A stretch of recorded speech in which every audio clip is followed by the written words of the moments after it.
When you think of Italy, what comes to mind? Is it the towering grandeur of the Colosseum in Rome, where gladiators once fought? Perhaps you picture yourself gliding through the shimmering canals of Venice in a gondola, a serenade echoing over the water. You might even taste it, a perfect slice of Neapolitan pizza with its chewy crust and fresh, tangy tomato sauce. Or maybe a steaming plate of pasta, lovingly prepared just like Nonna used to make. These images are iconic for a reason. They are woven into the very fabric of what we believe Italy to be. They are beautiful. They are timeless. They are absolutely worth experiencing. But I'm here to tell you that this is only the beginning of the story. Italy is so much more than a collection of popular postcards. It's a country that holds its most beautiful secrets just below the surface, waiting for those who are curious enough to look.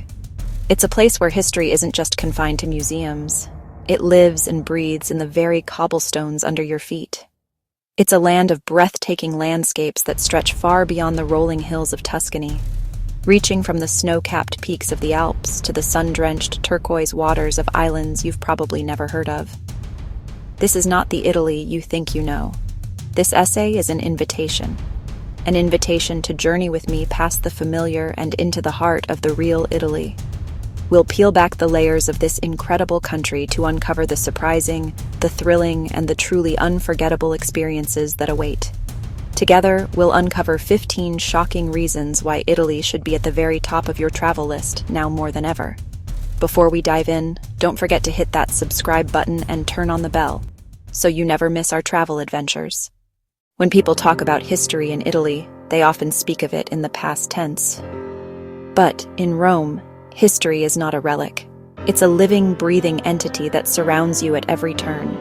To walk through the city is to journey through time itself. Stroll past the Pantheon, a 2,000-year-old temple still in use.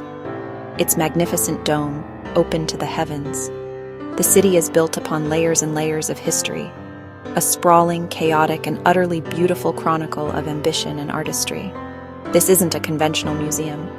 Here the exhibits are the streets themselves. You can touch the stones Caesar once walked upon. Feel centuries collapse into a single profound moment. When travelers dream of Italian islands, their minds often drift to the glamorous shores of Capri or the vast, sun-baked landscapes of Sicily. But the true magic of Italy's coastline lies in its lesser-known archipelagos. Take Procida in the Bay of Naples. It lacks Capri's designer boutiques, but it has something else. Authenticity. Pink houses, yellow houses, blue houses, green houses. Further south off Sicily, the Aeolian Islands, a volcanic chain, Stromboli, nighttime volcanic eruptions, fiery spectacle. Exploring by boat, hopping from one volcanic shore to the next, an adventure that connects you to raw nature and ancient stories. The world, absolutely loves Italian food. We've all embraced pizza and pasta so completely that, they almost feel like our own. But honestly, to think that this is the beginning and end of Italy's culinary story is to miss out on an entire universe of flavors. Let's travel to the green heart of Italy, the region of Umbria. Here, deep in the dense oak forests, one of the world's most prized culinary treasures is hunted, the truffle. An aroma so powerful and earthy, it's almost intoxicating. This, right here, is not just about finding food, it's a ritual. Or you might journey northwest to the coastal region of Liguria, the birthplace of pesto. To taste the real thing in its homeland is a revelation. Made with fragrant Genovese basil, pine nuts, garlic, parmesan, and local olive oil. Then there's the wonderful tradition of cicchetti in Venice. Far from the formal multi-course meals you might expect, this is Italy's answer to tapas. There are creamy bacala mantecato, savory meatballs, tiny sandwiches, and all sorts of fried seafood.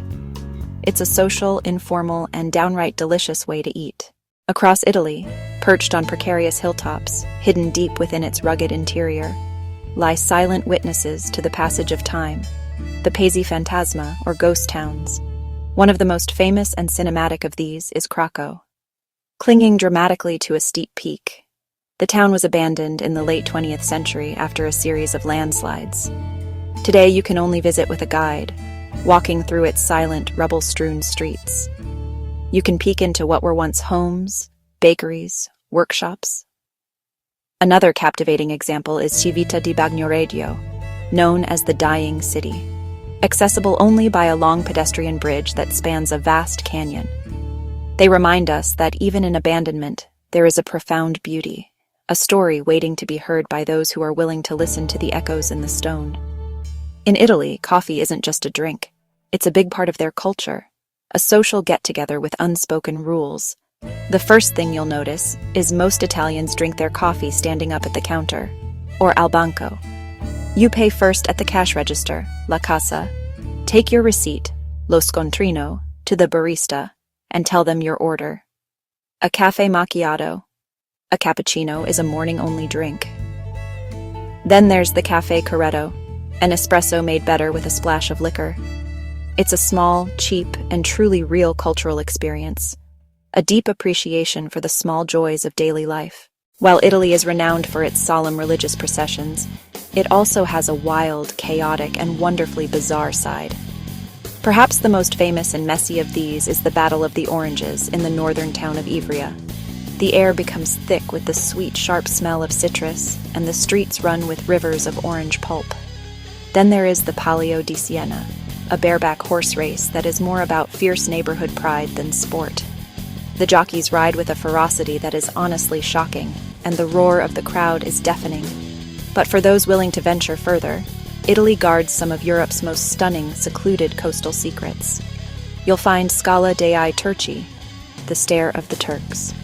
Walk the smooth, chalky surface. Find a comfortable spot to sunbathe. Feel like you've landed on another planet. For a different secret, head to Sardinia. The Gulf of Orosai holds coves reachable only by boat or a strenuous hike. Cala Goloritza, magnificent and UNESCO listed, framed by sheer limestone cliffs.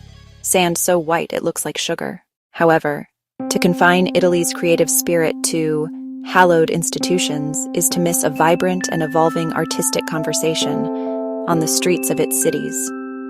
Take a walk through the Ostiense district in Rome. In Naples, a city with a raw and powerful energy, street art is an integral part of its identity. This art tells the story of the neighborhood, its struggles, its passions, its deep-seated pride. Italy's landscapes are so inherently dramatic, they have served as the backdrop for some of cinema's most iconic moments. In the film No Time to Die, the gripping opening sequence unfolds in the ancient city of Matera. Of course, no discussion of Italy in film is complete without mentioning Audrey Hepburn and Gregory Peck in Roman Holiday. You can follow in their footsteps, or sitting on the Spanish Steps, where Audrey Hepburn's character enjoys a gelato. Some of their most fascinating secrets, lie hidden deep beneath the bustling streets. The Napoli Sotterranea tour takes you 40 meters below the city's chaotic streets. Rome, too, has its share of subterranean wonders, most famously its Christian catacombs. Perhaps one of the most macabre and unforgettable underground sites is the Capuchin Crypt in Rome. The bones of some 3,700 Capuchin friars have been arranged into intricate and artistic designs. Yet to focus solely on Como is to overlook its quieter, equally enchanting siblings. Journey west of Como and you will find the jewel-like Lake Orta. Venture east and you will discover Lake Iseo. Its crowning glory is Monte Isola, a world unto itself, crisscrossed with walking paths. In Italy, being welcoming is an art, but nowhere is it done with more warmth and realness than at an agriturismo. The most important part of the agriturismo experience is definitely the food. Meals are often eaten together, served family-style at long wooden tables. Italy offers travelers one of its most profound and surprising gifts, an introduction to the art of la dolce vita, the conscious decision to slow down. But Italy isn't just serene relaxation. Its diverse, dramatic landscape is a playground for thrill-seekers.